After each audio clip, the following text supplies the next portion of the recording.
안녕하세요. 저는 자폐성 장애 아이의 엄마이자 교육학 전문가인 최지혜입니다.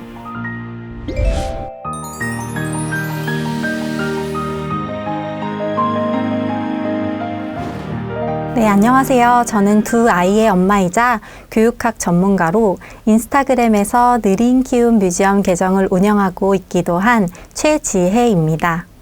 첫 아이가 언어와 자폐성 장애를 가지고 있고 친한 동생이 성인 자폐 당사자입니다. 첫 돌까지는 잘 걷고 눈도 잘 마주치고 책을 읽어달라며 가져오기도 했던 아이였어요. 그런데 15개월쯤 갑작스럽게 장염에 걸렸고 정도가 심해서 초록색 분수토도 했었어요. 밥은커녕 물도 못 마셔서 마시는 링거를 분유처럼 먹였었고요. 그 다음 차츰차츰 눈에 빛이 꺼지는 느낌이 들더니 아이의 상호작용이 현저히 줄어들더라고요. 나중에 알게 되었지만 그때 아마 아이가 발달 퇴행 증상을 겪었던 것 같습니다. 하지만 그 당시에는 발달 퇴행을 의심하지는 못했고 단지 제 접근기라서 갑자기 낯을 심하게 가리나 보다 정도로만 생각했었어요. 그러다가 24개월이 되어도 말이 트지 않아 걱정이 커졌었고 28개월쯤에 어린이집 선생님의 권유로 언어 치료를 알아보게 되었습니다. 치료에 대한 정보를 찾아볼수록 이건 보통 일이 아니구나. 우리 아이도 자폐일 수도 있겠다라는 생각이 들었습니다. 많이 속상했고 많이 울었지만 제가 정신을 바짝 차리지 않으면 안 된다는 생각에 잠도 못 자고 치료와 발달 장애에 대한 정보들을 그야말로 큐레이팅 했던 것 같습니다. 아무래도 우리 아이가 자폐인 것 같다고 말을 했을 때 아이 아빠는 자기를 많이 닮아서 그렇다면서 자기도 그런 모습이 있었다고 더 크면 괜찮을 거라고 저를 토닥였어요. 하지만 제가 계속 자폐 자가 진단 결과와 저희 아이 모습과 겹치는 다른 발달장애 아동들의 일상적 모습들을 캡처해서 하염없이 보내니 어느 날인가 이제는 그만 보내달라고 자기가 일에 집중을 못하겠다고 말하더라고요. 그날 밤에 바로 이야기를 좀 하자고 했어요. 그리고 자폐일 리 없다고 생각하는 그 마음은 너무 이해가 가지만 이 일은 너무나 엄청난 일이므로 결코 나 혼자서 감당할 수도 없는 일이라고 말했던 것 같아요. 자폐 아이의 발달에서 아빠의 역할이 무척 중요하다고 말하는 여러 연구 사례를 들며 설득도 했고요. 고맙게도 조금 더 현실을 마주해 주더라고요. 한편으로 치료 피드백을 간단히 적어서 끊임없이 공유했어요. 피드백을 보면서 남편 스스로 아이 발달 상황을 더 인지하게 되더라고요. 그러면서 아이 발달 상황이나 치료 피드백에 대해 당신도 알고 있어야 하고 센터에서만 치료를 하는 것이 아니라 집에서도 그 피드백을 당신도 나와 함께 아이의 일상에 적용해 줬으면 좋겠다고 얘기했어요. 고맙게도 그때부터는 치료 동반자가 되어 아이 발달에 최선을 다해주게 되었습니다. 반대로 제가 심하게 지칠 때나 커리어 단절에 깊이 우울해할 때도 있었어요. 그럴 때는 남편이 큰 역할을 해줬어요. 당신은 지금 너무 잘하고 있어. 이만큼 잘하는 사람은 없을 거야 라고 말해주며 저의 자존감을 지켜줬거든요. 끝이 안 보여 더 지치는 치료 생활에 있어 양육자들이 서로 응원을 해주는 것도 정말 중요한 일인 것 같아요. 어디서부터 말씀드려야 할까 고민하다가 상실을 받아들이는 수용의 과정 5단계로 말씀드리면 어떨까 싶더라고요. 그 5단계가 부정, 분노, 타협, 우울, 수용이더라고요. 저는 다행히 통합교육 환경에서 커서일까 부정과 분노 과정은 남들에 비해서 빠르게 지나갔던 것 같아요. 앞서 소개해서 말씀드린 것처럼 주변에 친한 자폐 당사자 동생이 있고 이 친구를 아기 때부터 봐왔거든요.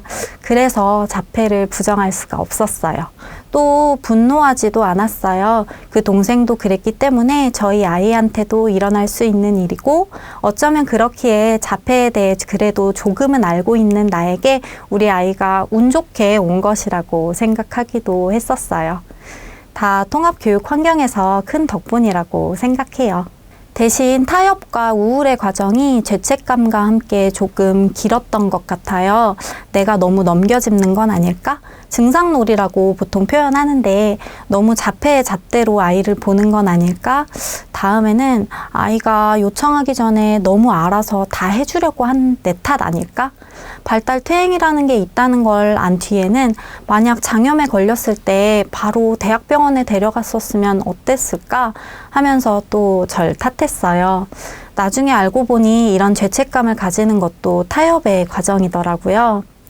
자폐가 확실하다 판단하고 친정 엄마와 마주보고 펑펑 울었던 기억도 생생해요. 누가 먼저랄 것도 없이 1시간을 내내 울다가 이야기하다가를 반복했던 것 같아요. 그리고 그쯤 우울로 인한 공황장애 증상이 나타났어요. 밤에 아이들을 재우려고 눕기만 하면 가슴이 꽉 눌린 것처럼 답답하고 구역질도 나면서 숨을 못 쉬겠더라고요. 찾다 보니 공황장애 초기 증상이어서 바로 상담을 받았어요.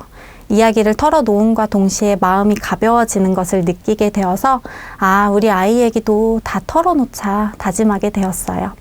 사람들과 일부러라도 더 만나보기도 하고 작은 일이라도 맡아서 해보려고 프리랜서 일도 시작했었고요. 그런데 코로나 이후 아이 치료도 일도 마음대로 잘 되지 않으면서 다시금 관계를 조금씩 정리하게 되었어요. 그러다가 자폐성 장애에 더해서 지적 장애에도 해당한다는 것을 알고 한 번 더 고비가 왔었어요. 자폐성 장애는 제가 크면서 알고 또 경험한 장애지만 지적 장애는 당사자 친구를 못 봤기 때문에 더 생소하고 더 무너지는 기분이 들었던 것 같아요. 자폐 통합 교육 환경에서 컸지만 장애 통합 교육 환경에서는 크지 못했으니까요. 하지만 더 잘할 구석이 생긴 거다 싶어서일까 예전만큼 많이 우울하거나 슬프진 않더라고요. 다음으론 오히려 희망을 품었던 것 같아요. 물론 그 뒤로 그 희망이 꺾이는 여러 번의 경험과 사건들을 겪었지만 결국에는 작은 성장에 기뻐하면서도 마음 한켠은 더 단단하게 조금 더 먼 미래까지 봐야 하는 마라톤을 하고 있는 거라 생각하면서 장애를 수용하게 된 것 같아요. 같은 부모로서 가장 먼저 건네고 싶은 말은 절대 우리 탓도 아이 탓도 아니라는 거예요. 이 죄책감과 책망감을 조금만 덜어내도 우리 아이들의 정서나 상호작용에 큰 도움이 되더라고요. 다음으로 교육학 전문가로서 해드리고픈 조언은 아이가 안심하고 실패할 수 있는 환경을 만들고 그 안에서 아이들을 믿어달라는 말이요. 주변 자폐 당사자 동생들이 잘하는 모습을 지켜보면서 속도의 차이일 뿐 우리 아이들도 끝없이 잘하고 발전한다는 것을 이미 본 바 있어요. 하지만 이를 위해서는 많은 성공 경험과 이 성공 경험을 위한 더 많은 실패 경험이 필요하더라고요. 양육자가 만든 적절한 결핍과 안전한 실패 경험은 우리 아이들처럼 경험할 기회가 애초에 적게 주어지는 경우에 특히 중요하다고 생각합니다. 특히 회피 성향이 강하거나 완벽주의 성향이 짙은 아이들에게 정말 큰 도움이 될 거예요. 마지막으로 아이를 위한 원팀을 꼭 만드시라고 말씀드리고 싶습니다. 아버님과 어머님이 하나의 팀이 되어 치료 피드백을 공유하고 함께 적용해 주세요. 또 기관이나 학교 선생님들과 또 치료사 선생님들과도 신뢰 관계를 형성하셔서 이분들을 아이를 위한 원팀으로 끌어와 보셔요. 이런 협력 관계를 만들어 두신 후 치료실에서의 아이 모습과 일상에서의 아이 모습 간의 간극을 줄여 나가시면 분명 효과적으로 아이 발달을 끌어올리실 수 있을 거예요. 오늘 하루도 느리지만 반짝이는 하루 되세요. 시청해 주셔서 감사합니다.